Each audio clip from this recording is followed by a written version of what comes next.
જય હિન્દ દોસ્તો, હું છું દિલીપસિંહ વાઘેલા। હું આજે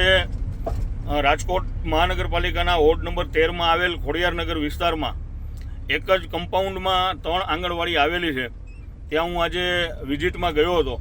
અને ત્યાં મેં આજુબાજુમાં જે પરિસ્થિતિ જોઈ છે, જે ગંદકીનું સામ્રાજ્ય જોયું છે, એટલી હદે ત્યાં પરિસ્થિતિ ખરાબ છે અને એ 3 આંગણવાડીની અંદર 150 જેટલા બાળકો ત્યાં અંદર આવે છે અને તે તમામ બાળકોના આરોગ્ય અને સ્વાસ્થ્ય માટે એટલું બધું એ હાનિકારક છે, એટલી બધી પરિસ્થિતિ ખરાબ છે અને ત્યાંના જે સંચાલકો છે તેમના દ્વારા મને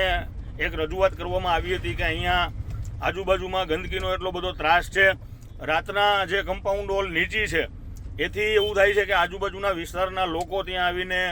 ગંદકી કરી જાય છે અથવા જે દારૂનું દૂષણ છે, ત્યાં આજુબાજુમાં દારૂની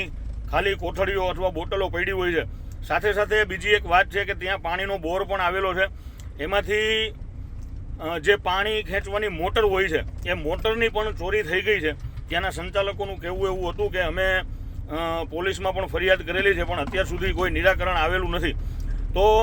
નિંદ્રાધીન જે સત્તાધીશો છે મહાનગરપાલિકાના, એમને હું આ વિડીયોના માધ્યમથી કહેવા માગું છું કે તે બાળકોના સ્વાસ્થ્યની ચિંતા કરી અને ત્યાંથી ઝડપથી